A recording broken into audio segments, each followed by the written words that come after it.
Welcome to learners valley. Class 9 हम सरल algebra पढ़ रहे हैं और सरल अलजेब्रा में हमने स्टार्ट की एक्सरसाइज 3.4। मैं एक एग्जांपल लेके आपको समझाना चाहता हूँ, एक टाइप के क्वेश्चन जो आपकी किताब में दिए गए। फिर मैं मिसाल के तौर पर आपको एक वैल्यू दी गई है कि x है 2√3 प्लस √5 फॉर एग्जाम्पल, और आपसे कहा जाए कि आप 1/x की वैल्यू मालूम करें। Find the value of 1/x when x is equal to this.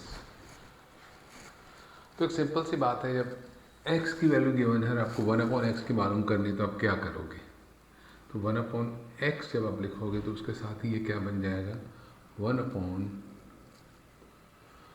उसूली तौर पर तो वैल्यू निकल आई है। आपसे कहा गया था कि आप 1/x की वैल्यू बताए कि क्या होगी, जबकि x की वैल्यू आपको मालूम थी। तो हमारा काम ख़त्म हो गया, हमने 1/x की वैल्यू मालूम कर ली है। तो एक्चुअल जो सिंपल मैकेनिकल प्रोसेस था वो तो ख़त्म हो गया, लेकिन अब हमें अपनी अक्ल का इस्तेमाल करना है कि ये जो वैल्यू आ रही है ये एक इरेशनल नंबर है डिनोमिनेटर के अंदर। तो हमें ये याद रखना है कि डिनोमिनेटर में हम कभी भी इरेशनल नंबर नहीं छोड़ सकते, हमें इसे रैशनलाइज करना होगा। रैशनलाइज करने के लिए हम देख रहे हैं कि एक से ज़्यादा टर्म्स हैं, तो हमें कॉन्जुगेट का इस्तेमाल करना पड़ेगा। इसके कॉन्जुगेट्स क्या होंगे? 2√3 माइनस √5, 2√3। इसके कॉन्जुगेट से हमने न्यूमरेटर भी मल्टीप्लाई कर दिया और डिनोमिनेटर में भी कर दिया। तो न्यूमरेटर में क्या होगा, ये 1 से मल्टीप्लाई होगा तो ये एज इट इज़ आ जाएगा 2√3 माइनस √5, और यहाँ क्या होगा 2√3 a square minus b square. b है आपके पास √5। न्यूमरेटर में तो कोई सिंप्लीफिकेशन पॉसिबल नहीं है, एक किसी सिंपल मैथमेटिकल प्रोसेस है तो इसको सिंप्लीफाई नहीं किया जा सकता और उसकी ज़रूरत भी नहीं है। लेकिन डिनोमिनेटर में सिंप्लीफिकेशन होगी। कैसे होगी? देखिए, स्क्वायर लेना है 2 का तो ये बन जाएगा 4, √3 का स्क्वायर लेंगे तो ये बन जाएगा 3, और ये है माइनस √5 का स्क्वायर लेंगे तो ये होगा 5। मैं थोड़ा सा स्टेप को शॉर्ट कर रहा हूँ। 4 3 होगा 12, 12 में से 5 को माइनस करेंगे तो बचेगा 7। ठीक है, ताकि हम नेक्स्ट स्टेप पे जा सकें। 2√3 माइनस √5/7। अब मैं बता चुका हूँ कि इसका सबसे सिंपल तरीका ये होगा कि आप दो टर्म्स हैं, दोनों टर्म्स को, क्योंकि यहाँ डिनोमिनेटर में एक सिंपल नंबर आएगा हमेशा, तो आप दोनों को उस पर डिवाइड कर दीजिए। तो ये आपके लिए बहुत आसान और एक सेफ आंसर आ जाएगा जिस पे कोई एतराज़ नहीं कर सकता है। ये होगा 2√3/7 माइनस √5/7। ठीक है, यह इसका एक और शक्ल भी पॉसिबल है, वो ये कि हम इस 7 को 1/, अगर आपके पास यहाँ फ्रैक्शन नहीं है तो हम ये काम भी कर सकते हैं। मैं आपको वो भी बता देता हूँ कि हम इसको, इस चीज़ को यहाँ से मैं स्टेप को उठा रहा हूँ और यहाँ लेकर आ रहा हूँ। तो हम ये कर सकते हैं कि 1/7 बनाते हैं इसको, इस 7 को कॉमन ले लें, 1/7 हो जाएगा, और यहाँ लिख दें 2√3। This is also a very good way. I'll prefer this method. This is better than this one. इस शक्ल में ना छोड़िए कभी भी। इसको थोड़ा सा मैथमेटिक्स में अनसिम्प्लीफाइड कहा जाएगा कि इसमें भी पॉसिबिलिटी है। तो दो तरीके हैं, एक तो ये है, और इसमें अगर कोई कैंसिलेशन हो रही है फिर तो मैं कहूँगा कि आपको ये तरीका ही अख्तियार करना चाहिए।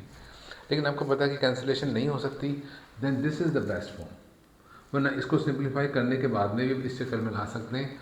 आई वुड प्रेफर कि ये this is the best form of simplification. Simplify करने के बाद इस शक्ल में सवाल को छोड़ दीजिए, that will be no objectionable statement. अब इस तरह के सवाल आपकी किताब में कौन से हैं? तो क्वेश्चन नंबर 2 जो है एक्सरसाइज नंबर 3.4 का मैंने, क्योंकि उसमें अगर सवाल मैं खुद कर दूंगा तो आप लोगों को प्रैक्टिस करने के लिए कुछ ज़्यादा मटेरियल नहीं बचेगा, इसलिए मैंने किताब के सवाल करने के बजाय अपनी एग्जाम्पल की है यहाँ पे। तो देखिए क्वेश्चन नंबर 2 का पार्ट 2 और पार्ट 3 जो है वो बिल्कुल इसी के जैसा है। पार्ट 1 जो है या इसके बाद क्वेश्चन नंबर 3, 4, 5 जो है उसके अंदर जो हम मेथड इस्तेमाल करने जा रहे हैं वो एक सिंपल से फार्मूले पे बेस करता है, जो कि मैं आपको एक्सप्लेन कर दूंगा। So this is related to question number 2 का पार्ट 2 और 3 बिल्कुल ऐसे ही होंगे, वो आप लोग उसको खुद ट्राई करेंगे। So this is related to question number 2, part 2 and part 3। ये आपका होमवर्क है, ये आपको खुद करना है इस सेम मेथड से। Okay, now moving to next step. एक स्टेप हम आगे बढ़ रहे हैं इसी प्रोसेस से।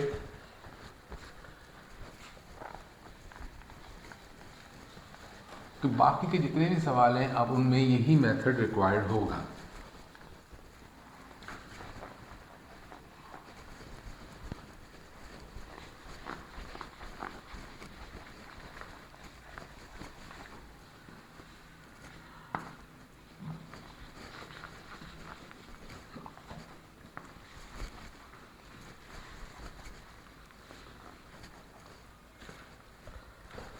ओके, हमने फॉर्मूले देखे हैं अलजेब्राइक आइडेंटिटीज़। एक a plus B whole square का फॉर्मूला है, ठीक है, मैं उसे साइड में लिख देता हूँ यहाँ पे। ये बन जाएगा a square plus 2ab plus B square.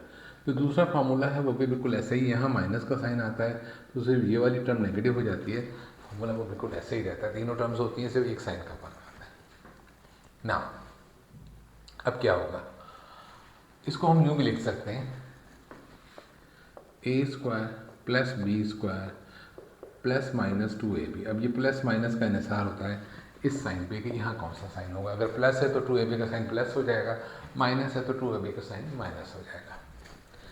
यहाँ पर अगर आपको इस तरह की वैल्यू दी जाए कि एक वैल्यू हो a जो है वो बराबर हो x के और b जो है वो बराबर हो जाए 1/x के, ये बहुत ही इम्पोर्टेंट स्टेटमेंट है। तो फिर इसका जो स्क्वायर बनता है वो कैसा होता है, ये बिल्कुल रैशनलाइजेशन के प्रोसेस की तरह का हो जाता है। तो ये क्या बन जाएगा, देखिए, चाहे वो स्क्वायर हम माइनस का ले रहे हो या प्लस का ले रहे हो, चाहे आप x प्लस 1/x का होल स्क्वायर की वैल्यू निकाल रहे हो या आप x माइनस 1/x की वैल्यू निकाल, क्या होगा, a स्क्वायर x का स्क्वायर हो गया प्लस b स्क्वायर 1/x का स्क्वायर हो गया n plus 2x into 1/x। तो एक शक्ल ज़रा डिफरेंट आती है, बहुत सिंपल शक्ल आ जाती है। क्या होगी, x square plus 1/x square and x से कट जाएगा, सिर्फ क्या रह जाएगा, प्लस 2। सिर्फ दो टर्म्स हैं, परफेक्ट स्क्वायर्स हैं और एक 2 है जिसमें x नहीं है। इंपॉर्टेंट बात ये, सेम प्रोसेस हम जब यहाँ करेंगे तो क्या बन जाएगा, x square plus 1/x square minus 2।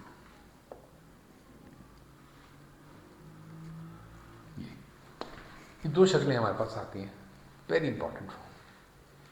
जब कभी भी x प्लस 1/x या x square plus 1/x square की बात की जाए और आपको वैल्यू दी गई हो खाली x प्लस 1/x की, या खाली x की वैल्यू दी जाए और कहा जाए कि x square plus 1/x square की निकालें, या x की पावर 4 प्लस 1/x की पावर 4 की वैल्यू निकालें, तो हमें बिल्कुल नहीं घबराना है, हम सिंपल स्क्वायर कर देंगे, क्योंकि यहाँ पे ये जो x वाली टर्म है वो तो खुद ब खुद खत्म हो जाएगी और हमारे पास सिर्फ स्क्वायर वाली टर्म्स रह जाएंगी, ये पावर 4 वाली टर्म्स रह जाएंगी।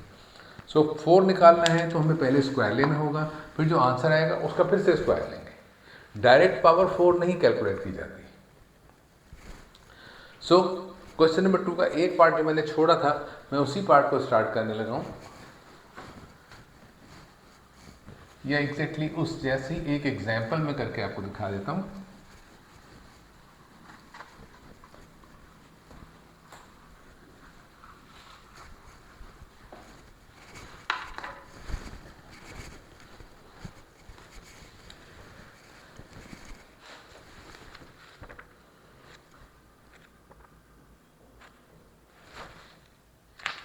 एक्सरसाइज 3.4 क्वेश्चन नंबर 2 का पार्ट 1 है ये। इसमें एक वैल्यू x की दी गई है और आपसे कहा गया x प्लस 1/x के होल स्क्वायर की वैल्यू मालूम करें। तो मैं वैल्यू भी वही निकाल रहा हूँ, लेकिन मैं इसे माइनस भी बना दे रहा हूँ और साथ में x की वैल्यू भी अपनी तरफ से सपोज ले रहा हूँ। मैं बुक को क्वेश्चन को इस्तेमाल नहीं कर रहा हूँ। तो this is an example of question number 2 part 1। ये सेम क्वेश्चन नहीं है, ठीक है। इसकी मैं एक एग्जाम्पल ले रहा हूँ ताकि आप लोग इस सवाल को खुद सॉल्व करें। लेट आपको x की वैल्यू दी गई है 2√3 माइनस √11 और आपसे कहा जाए कि आप मालूम कीजिए x minus 1/x whole square की वैल्यू। यहाँ बुक में प्लस है, मैंने इसको भी माइनस कर दिया। लेट्स सी कि इसका क्या बनता है। x की वैल्यू आपको गिवन है, कैसे करेंगे इसको? तो हम क्या करते हैं, इसकी वैल्यू आपको चाहिए। मुख्तलिफ अप्रोचेस इसकी बनाई जा सकती हैं, लेकिन मैं जो मोस्ट सिंप्लीफाइड तरीका मेरी समझ में इस वक्त आ रहा है, मैं उसको कर रहा हूँ कि हम पहले इसको एक्सपेंड कर लेते हैं और फिर उसके अंदर x की वैल्यूज़ को इंसर्ट कर देंगे तो आसान हो शायद हमारे लिए। तो ये क्या बनेगा, x square plus 1/x square minus 2। ये हम देख चुके हैं पहले।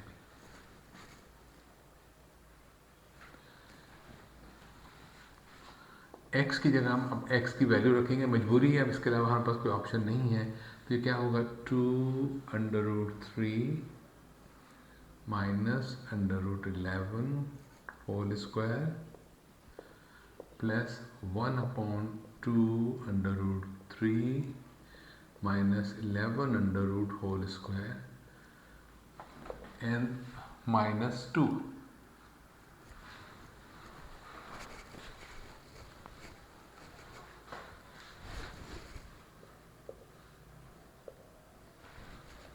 ये माइनस 2 ये वाला है, यहाँ पर जो आ गया ये x स्क्वायर आ गया और ये प्लस 1/x स्क्वायर आ गया। अब सवाल ये स्क्वायर कैसे निकालें इसका, this is the part we need to do here. अब जब हम दोनों का स्क्वायर निकालेंगे और उसके बाद में फिर हम यहाँ पे स्क्वायर निकालेंगे तो भी रैशनल नंबर ही आएगा, ये भी रैशनल रहेगा। फिर हम इसको रैशनलाइज भी करेंगे और फिर सिंप्लीफाई भी करेंगे। तो ये देखिए कि ये अप्रोच कैसी बनेगी। दूसरी सूरत एक जो पॉसिबल है वो ये हो सकती है कि हम यहाँ पर x की वैल्यू पहले इंसर्ट करके इसको सिंप्लीफाई कर लें। 1/x की वैल्यू निकालें पहले और 1/x की वैल्यू को x माइनस 1/x की जगह पे x की जगह x की वैल्यू रखें, 1/x की जगह 1/x की वैल्यू रखें। इसको पार्ट्स में ब्रेक करके करें अलग अलग और फिर इसको सिंप्लीफाई करें। यहाँ पर जो शक्ल बन रही है जो मेरा ख्याल था आसान होगी, लेकिन आसान नहीं लग रही मुझे। पहले तुम स्क्वायर निकालेंगे, that is a difficult process. दोनों का एक ही मरतबा निकल आएगा।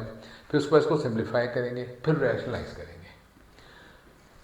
एक दूसरी शक्ल ये है हमारे पास कि हम पहले 1/x की वैल्यू निकालें, उसको रैशनलाइज भी कर लें, फिर सिंप्लीफाई करें और फिर स्क्वायर निकाल लें। सो स्टेप्स ऑलमोस्ट सेम है। तो ये अप्रोच जो मैंने स्टार्ट की मैं इसको इसी तरह से कर रहा हूँ। नेक्स्ट क्वेश्चन में शायद मैं आपको कहीं उस तरह से भी करके दिखाऊंगा कि कैसे पॉसिबल है। तो उसका स्क्वायर लेना, ये दोनों का स्क्वायर सेम है, कैसे आएगा। 2√3 स्क्वायर 2ab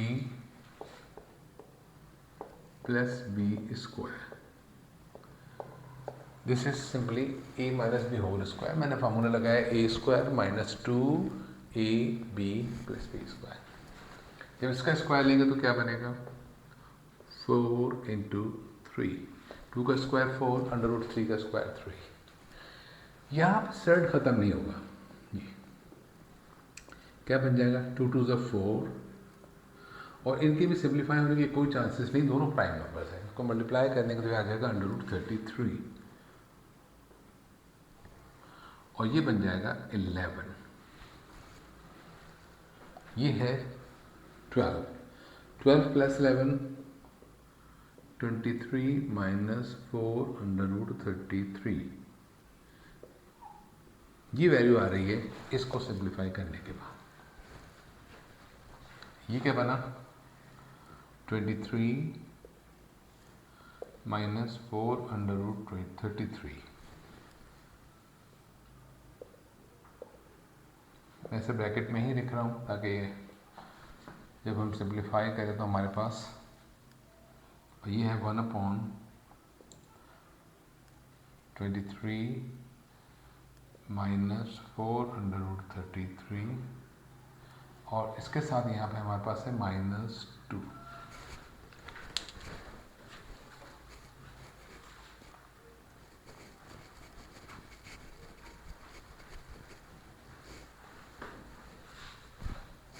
नाउ इसका एलसीएम लेना एक अनदर कॉम्प्लिकेशन को पैदा करेगा, फिर हमें इसका स्क्वायर लेना पड़ेगा। So this will give you another complication. So now at this is the stage हम चाहेंगे हम इसको सेपरेटली रैशनलाइज कर लें, अलहदा से।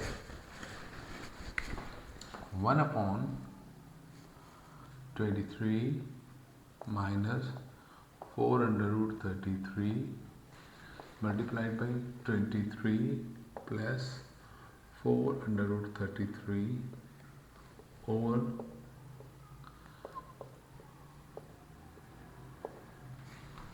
maybe it may produce a simple answer। यहाँ पर इसका स्क्वायर हो जाएगा, ये चीज़ तो ऐसे ही आ जाएगी 23 प्लस 4√33 अपॉन ये क्या बन जाएगी 23 square and this will be 4 का स्क्वायर हो जाएगा 16। फिर वक्त इसको लिखते हैं पहले 4√33 स्क्वायर। 23 का स्क्वायर होगा, I need a calculator. What will the square of 23? देखिए 23 को 23 से मल्टीप्लाई करके देख लेते हैं। 46, 3 से मल्टीप्लाई करेंगे 3 3 ज़ा 9 एंड 3 2 ज़ा 6, 69 हो गया। फिर 2 से मल्टीप्लाई करेंगे 46 आ जाएगा। 9 दिस इज 12 को 2 carrying 1, this is 529। We got a big number here 529 plus, अब ये 4 का स्क्वायर होगा 16 और 33 का 33 ही रहेगा।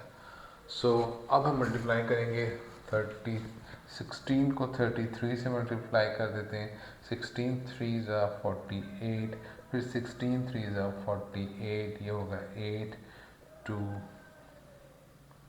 528 and 528 plus 529, 17 का 7 carrying 1 5 here and this is 1057। Oh my god, we are trapped into a very big numbers problem। This is 1057। हमारे लिए ये भी मुश्किल होगा कि हम इसका ये मालूम कर सकें कि इसके फैक्टर्स क्या बनेंगे। खैर हम we will not going to do that factorization. तो ये जो चीज़ है जब हमने इसको रैशनलाइज किया तो वो इस शक्ल में आ रही है। नाउ इसको हम इसकी जगह इंसर्ट कर देंगे, इस तरह से एक सिंपल सा फ्रैक्शन आ जाएगा। रफ वर्किंग हमें काफ़ी सारी करनी पड़ेगी, हम देखते रहेंगे। देखिए ये चीज़ क्या बन रही है, मैं थोड़ा सा लेफ्ट की तरफ शिफ्ट कर रहा हूँ। उसको ये बन रहा है 23 माइनस 4√33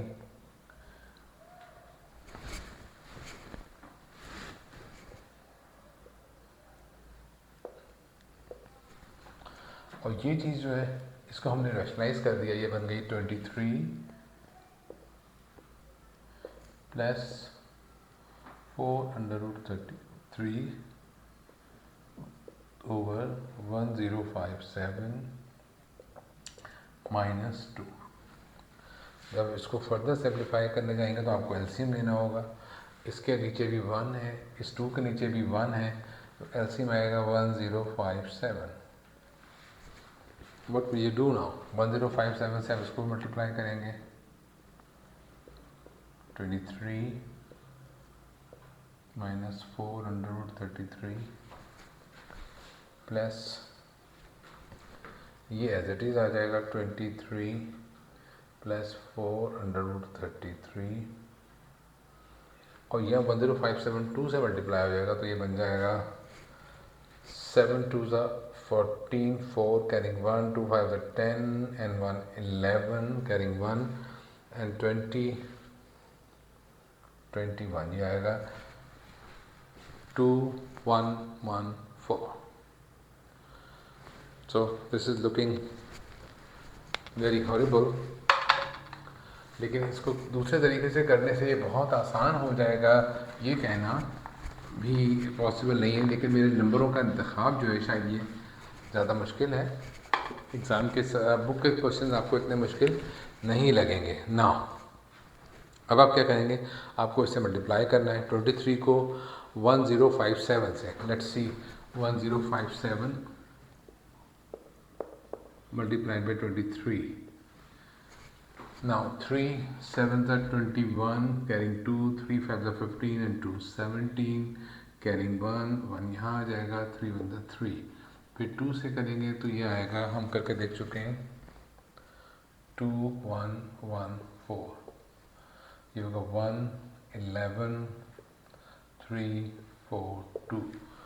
तो जब हम इसको मल्टीप्लाई करते हैं तो ये आ रहा है, I am going this side, इसको जब इससे मल्टीप्लाई करें तो आता है 2 4 3 1 और इसको जब 4 से मल्टीप्लाई करेंगे तो क्या होगा, ये 2 1 1 4 2 1 1 4 8 2 2, ये होगा फिर minus 4 2 2 8 √33. I've just simplified this now, and here it's plus 23 plus 4√33 और जब हमने इसको 2 से मल्टीप्लाई किया तो रहता minus 214214 and this is upon a big denominator 1057. I hope it's visible. ये कैलकुलेशन मुझे करनी पड़ रही है because I don't have a calculator with me. तो ये दोनों देखिएगा, ये √33 हैं, सेम सर्ट्स हैं, ये कॉन्स्टेंट्स हैं, इनको सिंप्लीफाई करेंगे, ये क्या बनेगा देखिए। सर्ट्स को पहले नंबर्स को कर लें सिंप्लीफाई, इसमें से आपको 2 1 4 को माइनस करना है, 2 4 3 1 1 2 1 1 4, इसको माइनस करेंगे, 11 में से 4 निकलेगा 7 रह जाएगा, या 0 रह गया, 10 होगा, 10 में से 1 गया 9 रह जाएगा, या 2 रहेगा, 2 में से 1 गया तो 1 रह जाएगा। ये दिस इज गिविंग 22197, इसको और इसको माइनस करने से मिला।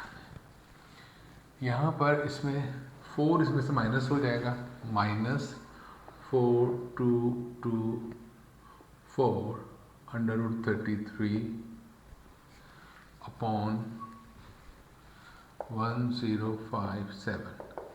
अब इस सूरत में मैंने तरीका ये बताया था, इसकी तो बहुत कॉम्प्लिकेटेड हो गया सवाल, लेकिन कैलकुलेशन का मेथड तकरीबन सेम रहेगा। यहाँ पर कि आप इस चीज़ को फ्रैक्शन में ले लीजिए 1/1057, क्योंकि कैंसिलेशन की कोई शक्ल मुझे नज़र नहीं आ रही है, और ये हो जाएगा 2297 मे बी कि इस कैलकुलेशन में कहीं कोई नंबर मुझसे गलत हो गया हो, लेकिन इस वक्त हमारा मकसद जवाब लाना नहीं है, कोई करेक्ट आंसर प्रोड्यूस करना नहीं है, हमारा मकसद है कि हम इस मेथड को सीखें। ये आंसर काफ़ी कॉम्प्लिकेटेड हो गया, क्योंकि जो नंबर्स मैंने लिए हैं प्राइम नंबर्स लिए हैं, दोनों के दोनों बड़े नंबर्स हैं। 11 काफ़ी बड़ा नंबर है, इसकी वजह से काफ़ी बड़े नंबर हैंडल करने पड़े, लेकिन तरीका कार यही होगा, आपके स्टेप्स इतने ही होंगे और ऐसे ही इसको करना होगा। तो this is like question number 2 part 1, लेकिन जब आप क्वेश्चन नंबर 2 का पार्ट 1 करेंगे तो I am sure that will not be as difficult as this one. So let's see that इसमें वैल्यू दी गई 8 minus 3√7. I hope that will be not difficult that. So we got the value of x minus 1/x whole square. आपको उसमें मालूम करनी है value x plus 1/x whole square की. Okay, अच्छा जी.